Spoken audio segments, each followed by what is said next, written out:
Good morning बच्चों।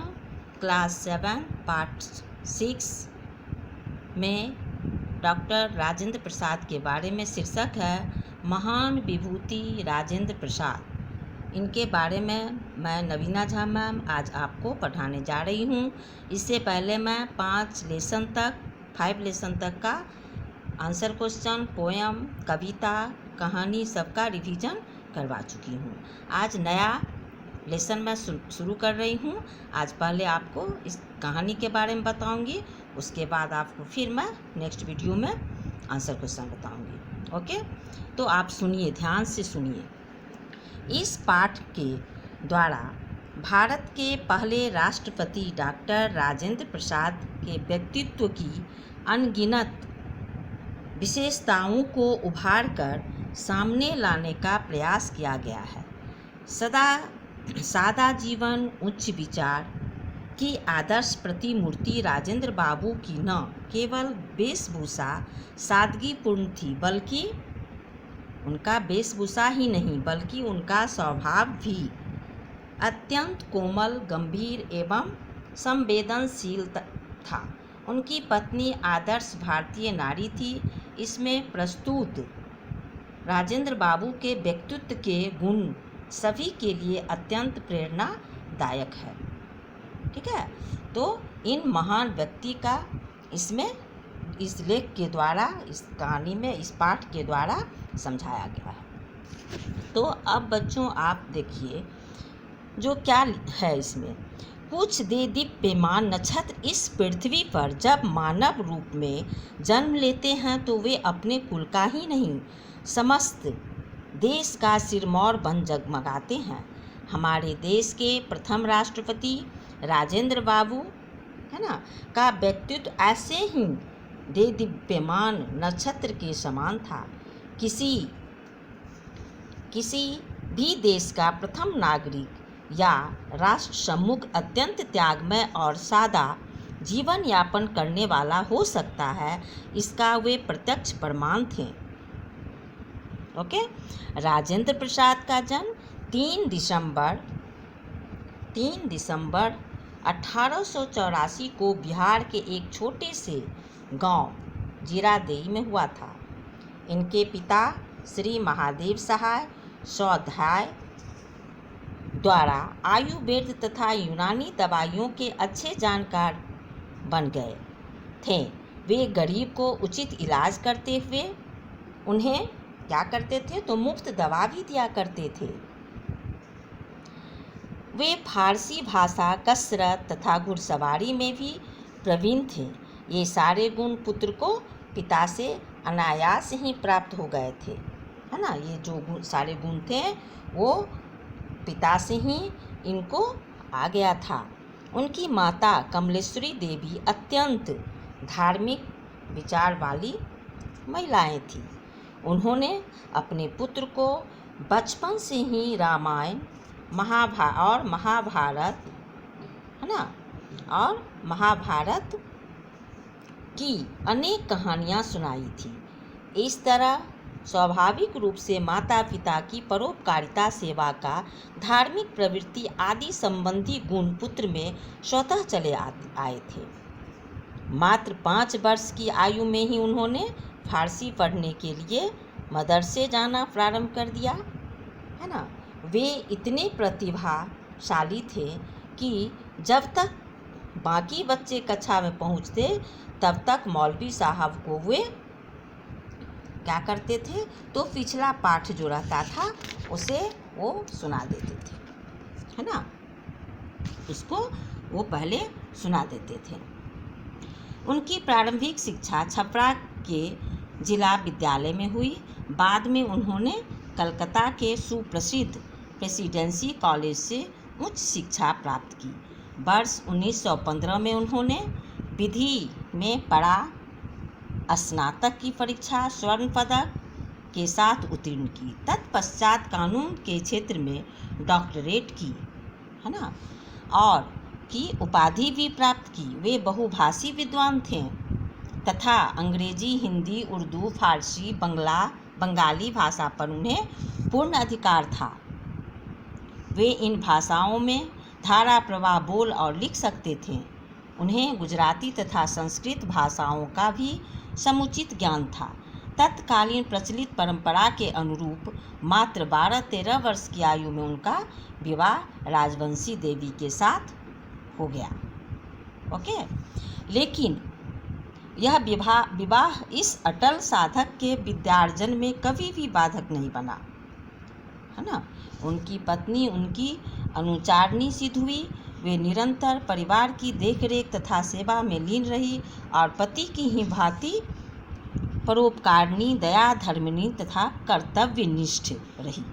राजेंद्र बाबू के जीवन पर उनके बड़े भाई महेंद्र प्रसाद का विशेष प्रभाव पड़ा। उन्होंने ही राजेंद्र बाबू के मन में देश प्रेम की लौ जगाई। क्या किए? तो उन्होंने देश प्रेम के लौ जगाई।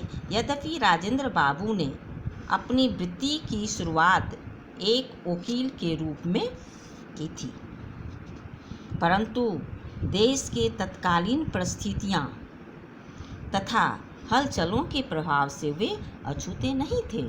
वे अपने आसपास की परिस्थितियों का बौद्धिक एवं तार्किक आकलन भी कर रहे थे और उन्हें अनुभव हो रहा था कि उनकी आवश्यकता परिवार से अधिक मातृभूमि को है। गोपाल कृष्ण गोखले ने उन्हें सर्वेंट्स ऑफ इंडिया सोसाइटी नामक संगठन में शामिल होने के लिए प्रेरित किया, जो उनकी पारिवारिक जिम्मेदारियां के कारण संभव नहीं हो पाया, है ना। वे इसके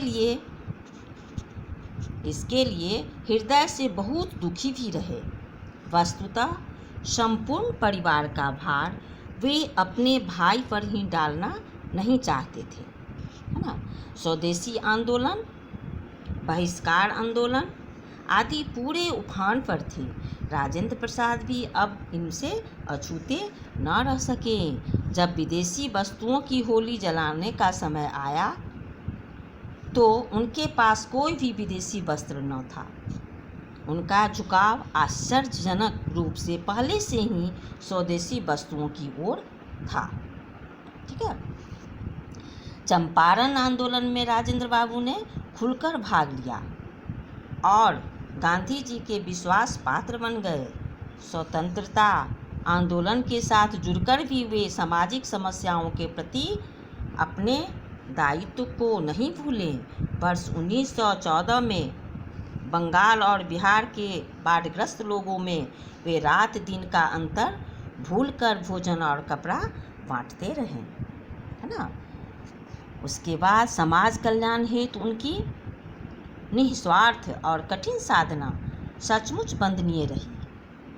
उन्होंने सदैव ही सादा जीवन व्यतीत किया। गांधी जी के संपर्क में आने के बाद उनमें आत्मनिर्भरता, है ना, आत्मनिर्भरता जो है वो स्वतंत्रता आंदोलन में जी जान से कूद पड़े कि आत्मनिर्भरता की भावना उनमें और अधिक बढ़ गई और राष्ट्र एवं गांधी जी के प्रति संपूर्ण निष्ठा और श्रद्धा भाव रखते हुए वे क्या किए तो स्वतंत्रता आंदोलन में जी जान से कूद पड़े। बिहार में नमक सत्याग्रह का पूरा भार उन्होंने स्वयं संभाला और गिरफ्तार कर लिए गए। उन्होंने 6 महीने की जेल की सज़ा हुई। उन्हें 6 महीने की जेल की सज़ा भी हुई। वर्ष 1934 में उन्हें अपने भाई की मृत्यु से गहरा आघात हुआ। ठीक है, परंतु स्वतंत्रता आंदोलन से उन्होंने अपने पांव पीछे नहीं खींचे। 1939 और 47 तक के वर्ष उनके लिए विशेष रूप से उल्लेखनीय रहे, है ना। और स्वतंत्रता आंदोलन स्वशासन की ओर पग बढ़ा रहा था, है ना। स्वतंत्रता आंदोलन जो था वो स्वशासन की ओर पग बढ़ा रहा था। विदेशी शासकों के अत्याचारों भी बढ़ रहे थे और इसी कारण एक और गहरी चोट उन्हें पहुंची। वह थी जीरादेई में भड़के दंगे। विभाजन की विडंबना थी जिससे फसाद ने स्वयं जन्म ले लिया। उनका जन्म स्थान कभी हिंदू मुसलमान सौहार्द का प्रतीक रहा था। वहाँ दोनों समुदाय द्वारा इकट्ठे होकर दिवाली के दीपक जलाए जाते थे, है ना। मुहर्रम पर तजिए निकाले जाते थे, पर अब वही स्थान जल रहा था। वे बुरी तरह आहत हुए। उन्होंने वहाँ के समस्त लोगों से अपील की कि वे विचारों से भिन्न हो सकते हैं, परंतु इसका अर्थ यह कदापि नहीं कि वे एक दूसरे को रक्त बहा दें। अंततः सारे प्रयत्न विफल रहे और अखंड भारत का स्वप्न भी खंडित हुआ। परंतु 15 अगस्त 1947 का दिन स्वतंत्रता प्राप्ति के साथ देश का भाग्य विधाता बन गया। उससे पूर्व वर्ष 1946 में देश का संविधान बनाने के लिए एक संविधान सभा बनाई गई थी, जिसके अध्यक्ष पद का दायित्व उन्हें सौंपा गया था। ठीक है, राजेंद्र बाबू को उसका दायित्व सौंपा गया था। जब 1950 ईस्वी में भारत गणतंत्र बना तो वे सर्वसम्मति से देश के प्रथम राष्ट्रपति चुने गए।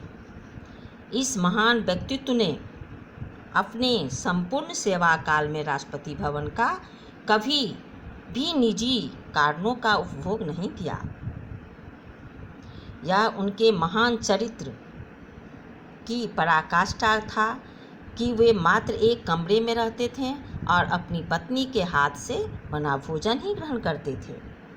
ऐसे निस्वार्थ राष्ट्रप्रेमी को सत्य सत्य प्रणाम। समस्त राष्ट्र का स्वामी होने के बावजूद उन्हें किसी भी विशिष्ट सुख सुविधा का अपने लिए कभी उपयोग नहीं किया, है ना। वे स्वयं रेलवे की सामान्य श्रेणी में ही यात्रा करते थे।